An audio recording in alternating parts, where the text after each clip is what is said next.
मुझे all India उलमा board के अध्यक्ष मुतवल्ली फैसल साहब ने मुझे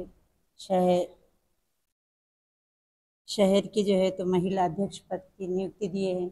हम ही को कातिल कहेगी दुनिया, हम ही को कातिल कहेगी दुनिया, हमारा ही कत्लेआम होगा। हम ही को कातिल कहेगी दुनिया, हमारा ही कत्लेआम होगा। हम ही कुएं खोदते फिरेंगे, कुएं यानी पानी के झरने, हम ही कुएं खोदते फिरेंगे, हम ही पे पानी हराम होगा।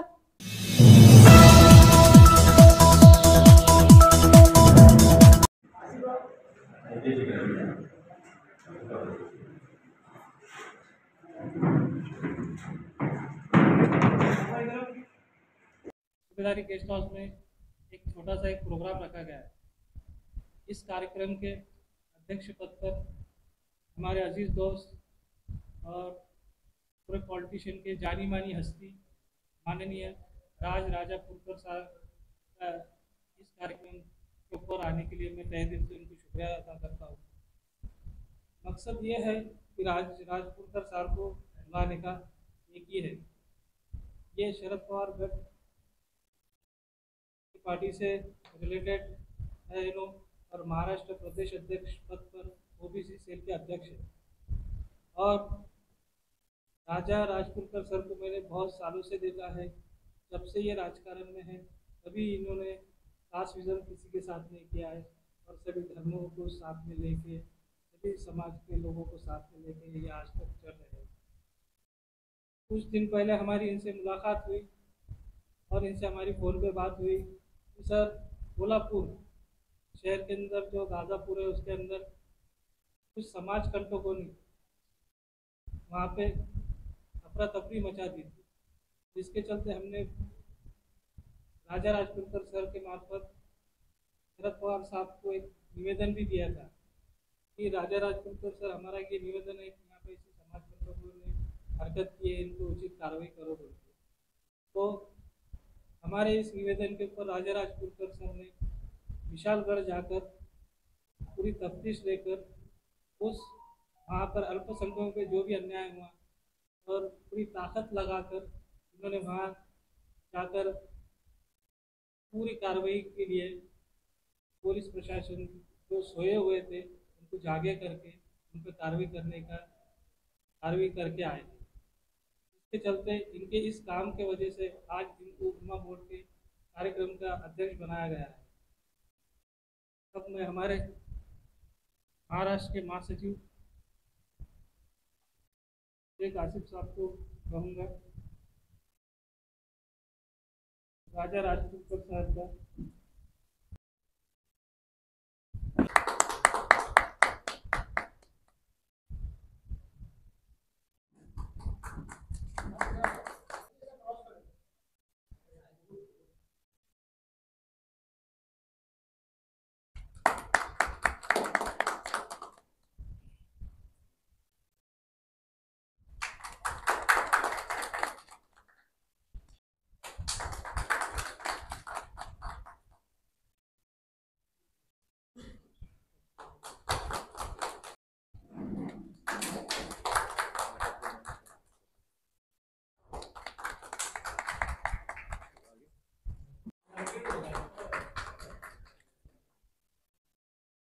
ये हमारे ओबीसी के जिला के अध्यक्ष हैं औरंगाबाद से।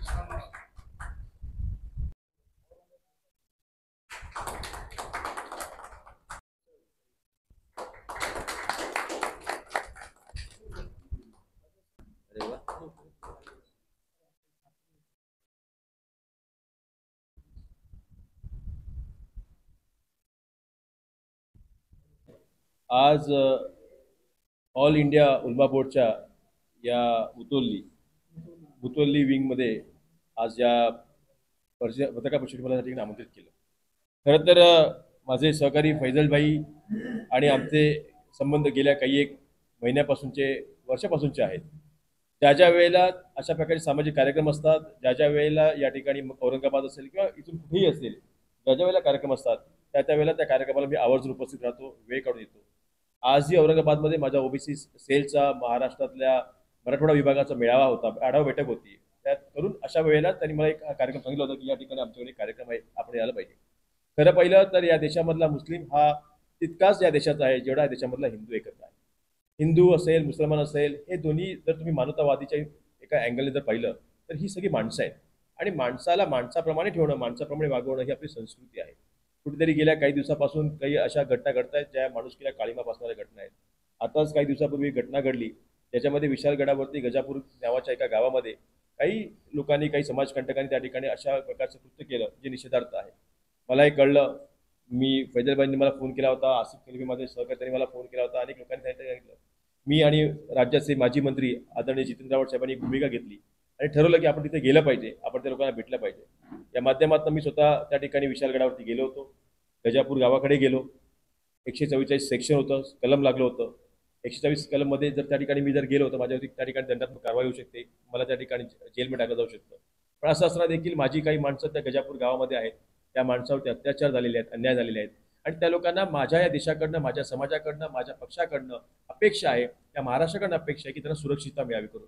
अशा परिस्थितीमध्ये ही लोक त्या ठिकाणी कुठल्या परिस्थितीत आहेत, त्या ठिकाणी त्यांना सुरक्षितता आहे की नाही आहे, त्यांना जेवायला अन्न आहे की नाही आहे, त्यांना कपडे वस्तू आहेत की नाही आहेत आणि ज्या पद्धतीने जे काही गोष्टी घडल्या होत्या त्या गोष्टी वास्तविकपणे समजून घेण्यासाठी त्या ठिकाणी मी गेलो. आणि या सगळ्या गोष्टी लक्षात घेतल्यावरती एक मात्र कळतं की छत्रपती शिवरायांचा वारसा हा अशा प्रकारचा नाही आहे. शेतकऱ्याच्या शेताच्या देठाला आणि एका महिलेच्या केसाला कधी पदराला हात लागेल अशा प्रकारची मानसिकता किंवा संस्कृती छत्रपती शिवरायांनी आम्हा महाराष्ट्रामध्ये दिली नव्हती. त्यामुळे ह्या ज्या लोकांनी छत्रपती शिवरायांच्या नावावरती हा जो उद्रेक केलेला आहे हा निंदनीय आहे, निषेध करण्यासारखा आहे. आमच्या पक्षाने हे स्पष्ट म्हटलेलं आहे ही जी कोणी लोक होती या लोकांवर तात्काळ कारवाई करण्यात यावी आणि अटक करण्यात यावं. इतकंच नाही, त्यांच्यावरती सक्त अशा प्रकारची त्या ठिकाणी शिक्षा ठोठावण्यात यावी. महाराष्ट्रामध्ये सर्वांनी एकत्र राहिलं पाहिजे, गुन्हा गोविंदाने राहिलं पाहिजे. ज्या प्रकारचं ज्या ठिकाणी अतिक्रमण असेल ते अतिक्रमण सरकारच्या ज्या ज्या काही फ्रेम्समध्ये असतील, ज्याप्रमाणे त्या ठिकाणी लिगलच्या ॲक्शनमध्ये असतील त्या ठिकाणी त्या गोष्टी काढल्या घ्याव्या. पण अतिक्रमणाच्या नावाखाली जर एखाद्या ठिकाणी समाजाचा छळ होत असेल, एखाद्या घटकाचा छळ होत असेल तर हे आम्हाला मान्य नाही. मला असं वाटतं की या गेल्या निवडणुकामध्ये लोकसभेच्या फैजलबाई, मला असं वाटतं की ज्या ठिकाणी मायनॉरिटीने, अल्पसंख्याक समाजाने ज्या पद्धतीने इंडिया आघाडीला मतदान केलेलं आहे, इंडियाच्या सोबत राहिलेली आहे, लोकशाही वाचवण्यासाठी, संविधान वाचवण्यासाठी ज्या पद्धतीने त्यांनी ताकद दिलेली आहे, मला असं वाटतं की आता कुठेतरी हा भारतीय जनता पार्टी असेल किंवा ही मनुवादी सरकार असेल हे कुठेतरी बिथरलेलं आहे आणि कुठेतरी बिथरून अशा प्रकारचं कृत्य याच्याकडनं होत आहे. महाराष्ट्र कदापि सहन करणार नाही. देशाची निवडणूक असेल किंवा राज्याची असेल, महाराष्ट्रामध्ये तुम्हाला या गोष्टी आम्ही असेल त्या तुम्हाला आम्ही जागेवर दाखवून देऊ. मात्र एवढंच नाही, एक मात्र सांगेन की ज्या ज्या वेळेला माझा मुस्लिम बांधवाला ज्या ज्या वेळेला तो असुरक्षित वाटेल, त्याची बहीण असेल माझी असुरक्षित असेल, त्या वेळेला हा हिंदू बांधव त्यासाठी धावून जाईल. हे मग आज मुझे ऑल इंडिया उलमा बोर्ड के अध्यक्ष मुतवल्ली फैसल साहब ने मुझे शहर की जो है तो महिला अध्यक्ष पद की नियुक्ति दिए हैं, तो मैं इनका बहुत बहुत शुक्रिया अदा करती हूँ. मेरे साथ जो मेरी दोस्ती यहाँ पर बैठे हैं मैडम राष्ट्रवादी की तरफ से, मैं इनका भी बहुत बहुत शुक्रिया अदा करती हूँ कि इन्होंने हमारे प्रोग्राम में आए और प्रोग्राम को बहुत अच्छे से अरेंजमेंट हुआ और बहुत अच्छा इसको रिस्पॉन्सिबल मिला. तो मैं इनकी भी शुक्रगुजार हूँ क्योंकि आज हम सब जितनी पार्टियां हैं और जितने भी लोग हैं, सियासी पार्टियां, सबको एक जगह आकर काम करना चाहिए. हिंदू मुस्लिम तफरीक़ा ये हमको छोड़ देना चाहिए क्योंकि जितनी हिंदू मुस्लिम नफरतें आपस में बढ़ रही है, मजलूम लोगों पर नाइंसाफ़ी और जुल्म बढ़ता जा रहा है. जब तक हम सब मिलकर इस पर आवाज़ नहीं उठाएंगे ये काम बहुत मुश्किल है. तो मैं समझती हूँ कि सब समाज ने साथ आना और सब ने साथ मिलकर काम करना. आज मुझे उलमा बोर्ड की तरफ से जो अध्यक्ष बनाया गया है, मैं तमाम उलमा का और मुतवल्ली दरगाहों का और विंग का तमाम का मैं शुक्रिया अदा करना चाहती हूँ कि और मैं इनसे ये अपील करना चाहती हूँ, गुजारिश करना चाहती हूँ कि आज जो कौम में नाइंसाफ़ी हो रही, जुल्म हो रहा, पहले तो मैं विशालगढ़ की जो मस्जिद, जो दरगाह पर जो हमला हुआ, मैं उसकी निंदा करना चाहती हूँ. वहाँ पर जो घर उद्ध्वस्त हुए, लोगों को मारा गया, मैं उसकी निंदा करना चाहती हूँ. हम उलमा बोर्ड से और तमाम मुतवल्ली विंग से ये गुजारिश करते हैं कि वो आए और हमारे साथ काम करे. आज मुस्लिम तबके में ये तो नाइंसाफ़ी और ये ज़्यादती जो है तो ये आए दिन मॉब लिंचिंग हो रही है, हमारी दरगाहों को नुकसान पहुंचा रहा है, हमारे पवित्र कुरान के जलाया जा रहा है, मस्जिदों को उनकी बेहुरमती की जा रही है, मुसलमानों की मॉब लिंचिंग हो रही है. तो इस पर हम कब तक आवाज़ नहीं उठाएंगे, हम कब तक खामोश बैठे रहेंगे. और जिसकी मॉब लिंचिंग होती है, एक औरंगजेब नाम का लड़का है, मध्य प्रदेश या सहारनपुर का है, उन पे मॉब लिंचिंग हुई, दाढ़ी और टोपी देखकर मॉब लिंचिंग होती है, और फिर उन्हीं के घर के अफराद पर एफआईआर दर्ज होती है। तो ये कब तक ऐसा चलते रहेंगे और हम कब तक खामोश बैठे रहेंगे? तो इस पर मेरे को एक शेर याद है, हम ही को कातिल कहेगी दुनिया, हम ही को कातिल कहेगी दुनिया, हमारा ही कत्लेआम होगा। हम ही को कातिल कहेगी दुनिया, हमारा ही कत्लेआम होगा। हम ही कुएं खोदते फिरेंगे, कुएं यानी पानी के झरने, हम ही कुएं खोदते फिरेंगे, हम ही पे पानी हराम होगा। अगर यही ज़हनियत रही तो, अगर यही ज़हनियत रही तो मुझे ये डर है कि इस सदी में, अगर यही ज़हनियत रही तो गवर्नमेंट की, हुकूमत की, अगर यही ज़हनियत रही तो मुझे ये डर है कि इस सदी में ना अब्दुल हमीद होगा ना अब्दुल कलाम होगा। तो हमें ये सबको एक साथ लेकर, सब समाज को एक साथ लेकर हमें काम करना होगा। जिसके साथ नाइंसाफ़ी हो रही, जिसके साथ जुल्म हो रहा, हमको उसके खिलाफ आवाज़ उठाना, चाहे मुस्लिम हो, दलित हो, पीड़ित हो, शोषित हो, जो भी हो, हम सब समाज को मिलकर, समाज कोई जात भेदभाव नहीं रखता, हर समाज में शांति की और इंसानियत की भावना व्यक्त होती है। कोई समाज एक दूसरे के खिलाफ नहीं है, लेकिन आज जो सत्ताधारी लोग हैं वो समाज में दुश्मनी फैला रहे हैं, समाज को एक दूसरे के खिलाफ भड़का रहे हैं। तो ये हम कब आवाज़ उठाएंगे? आज मुस्लिम कौम जो है तो ड्रग्स, गांजा, शराब और बटन, नहीं मालूम क्या क्या, हमारी मुस्लिम कौम, मुस्लिम नस्लें, नौजवान बच्चे इसमें मुब्तला हो गए हैं। ये हम कब आवाज़ उठाएंगे? क्यों खामोश हैं हम?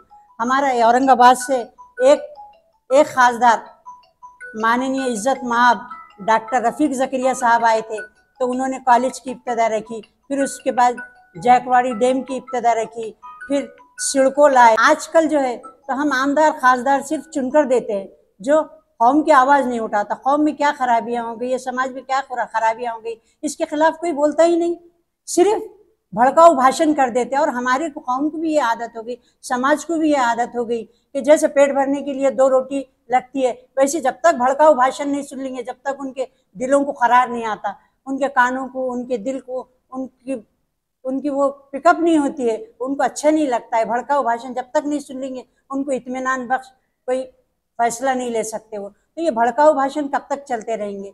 एक प्लेटफार्म पर आकर समाज में जो खराबियां हैं, जो बुराइयां हैं, उसको मिटाने की पहल करना चाहिए। इतना कहकर, और आप तमाम मीडिया का मैं शुक्र अदा करती हूँ, हमारे फैसल भाई का भी मैं शुक्रिया अदा करती हूँ जिन्होंने मेरे को ये पोस्ट से नवाजा है, और मेरी बहन का भी मैं शुक्रिया अदा करती हूँ जो मेरे प्रोग्राम को आकर यहाँ कामयाबी अता की।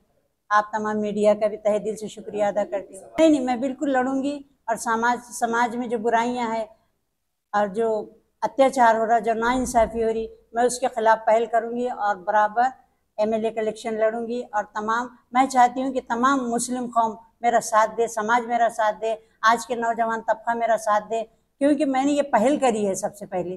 तो मैं चाहती हूँ कि तमाम को मेरा साथ होना चाहिए और मैं सबका विकास करना चाहूँगी। प्रथमतः बेगम नूरजहाँ ज्या आहेत त्यांची आता उन्मा बोर्डच्या अध्यक्षपदी निवड झाली आहे, आणि त्यांचे स्टेटमेंट्स मी ऐकले की ते विकासाच्या मुद्द्यावरती आमदारकीसाठी सुद्धा इच्छुक आहेत। तर मला फार आनंद झाला की कुठेतरी महिला आणि माझा एक चांगली महिला पुढे आली आहे, त्याबद्दल माझ्या शुभेच्छा राहतील त्यांना।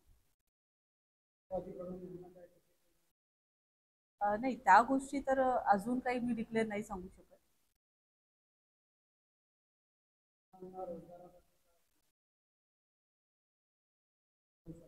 महिलांच्या रोजगारासाठी बऱ्याच काही योजना आहेत, त्या पक्षश्रेष्ठी आणि निवडणुकीनंतर बऱ्याच काही गोष्टी पक्ष डिक्लेअर करेल। आणि वैयक्तिक जर माझं म्हणणं आहे की महिला रोजगार, युवक रोजगार आणि आपला आर्थिक विकास या मुद्द्यांवरती जर आपण ह्या विधानसभेकडे त्या दृष्टिकोनातून पाहिलं तर नक्कीच NCP कडून लोकांना न्याय मिळेल।